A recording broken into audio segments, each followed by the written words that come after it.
Hey, so this is the brand new iPhone 15 Pro Max. Now, before we jump into this video, I do just want to preface that this isn't my full review, but I will say, after 48 hours of using this new iPhone, it's very familiar, but also very different at the same time. Let me tell you why.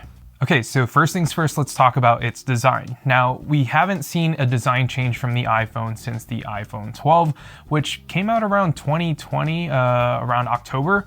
So it's been about 3 years since we've seen the flat sides on the iPhone. Now, I will say, compared to my 14 Pro Max, these new phones feel way better in hand.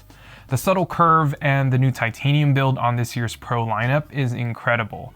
This is the first iPhone to use titanium instead of stainless steel or aluminum. So basically what that means is that it's going to be lighter than stainless steel, but just as durable. Now on paper, the weight difference may not sound like a lot, but in reality, it actually makes a big difference. Now, the Pro Max did get a massive upgrade on the camera front compared to the regular 15 Pro, and I'll talk about that in just a little bit. Now, in terms of color, this is the new raw titanium color, and it just looks really good. The 15 Pro that I have is in their black titanium color, and honestly, it looks somewhat similar to the 13 Pro that I had. But after using it for a few hours, the sides did look super gross with fingerprints all over it, and I'd often have to clean it with a microfiber cloth. But knowing most people who I've seen use an iPhone, you're probably going to want to use a case on it anyways. So if you're not really feeling the colors on this year's Pro iPhones, or you just want to protect your $1,000 iPhone, you can always pick up a grip case from channel sponsor dbrand. Now, what I love about these grip cases is that the more you use the case, the grippier it gets.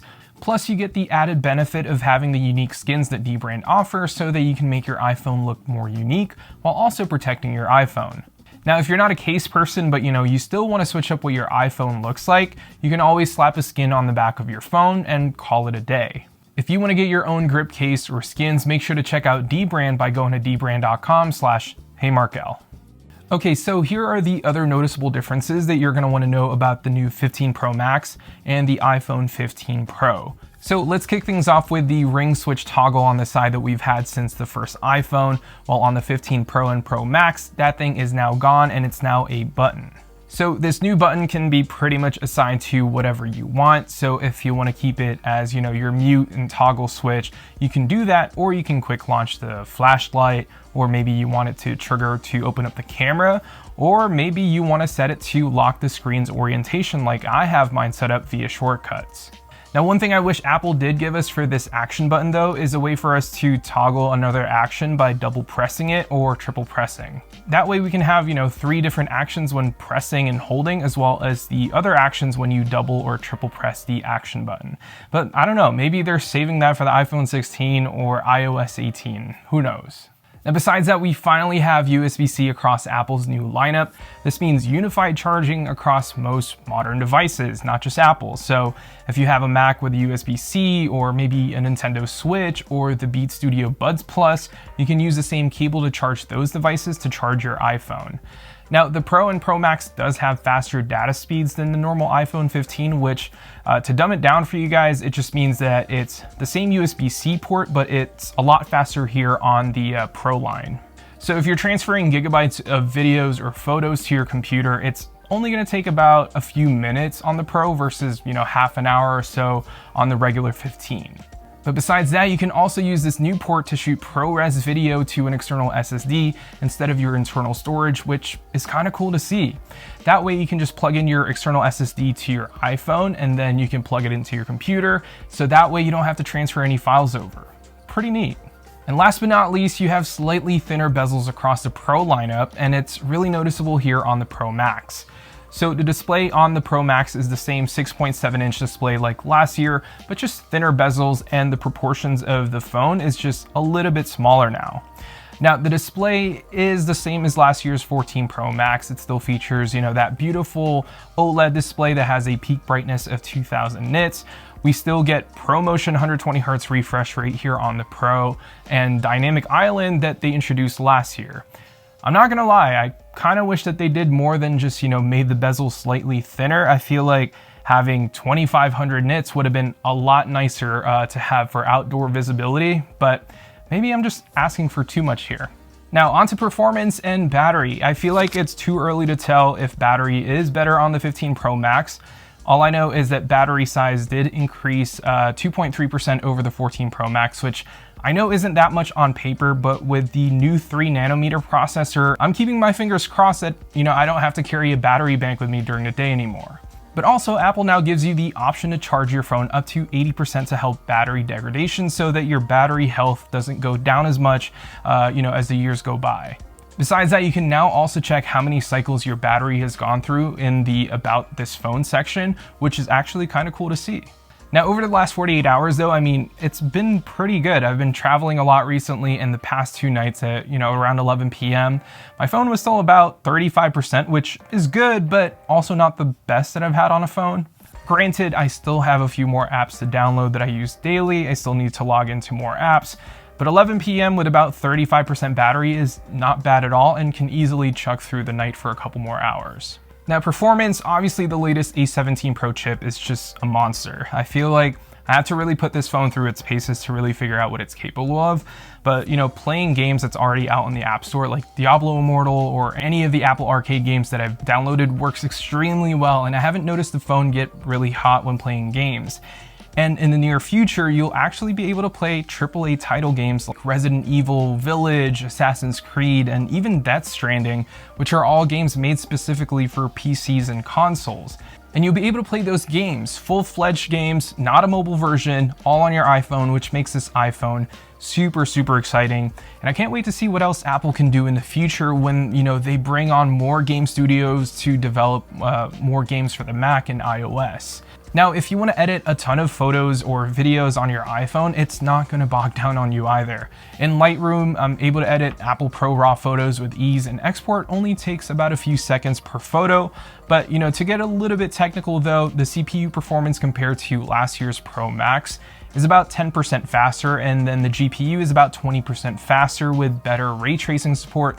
But again, I'll have to, really put this phone through its paces to see how much better it performs over the 14 Pro Max that I had.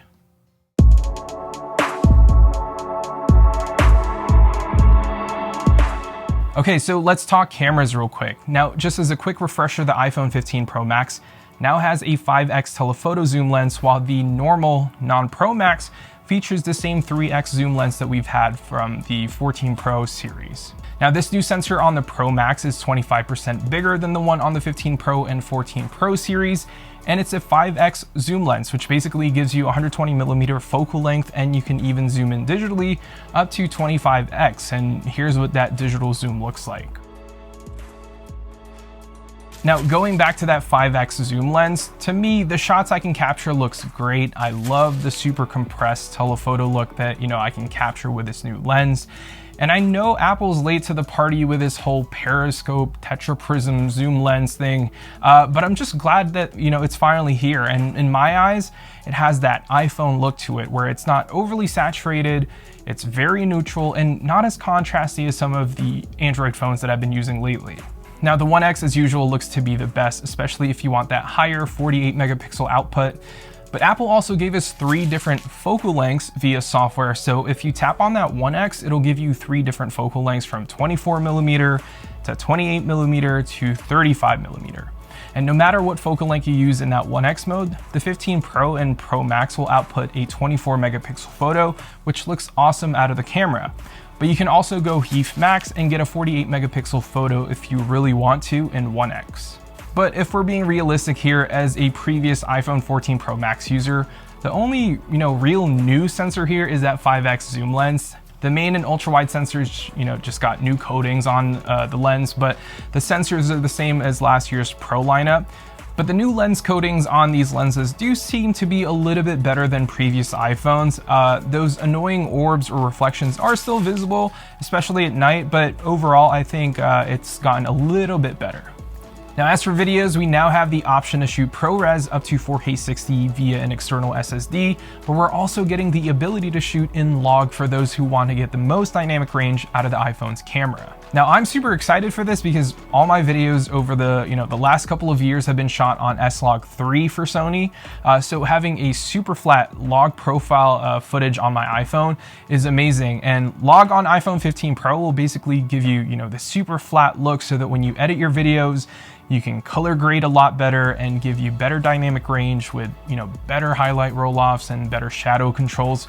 Now, everything else on the video front is about the same as last year's 14 Pro, but definitely the most exciting part here is having log and the ability to shoot ProRes to an external SSD and up to 4K 60. In my opinion, this will be a game changer for those who, only use an iPhone to shoot all their content, whether it's short form videos or long form YouTube videos. I think when it comes to overall video quality, the iPhone is the best phone to capture any videos on the go. And with that 5x zoom lens on the Pro Max, things just got more versatile.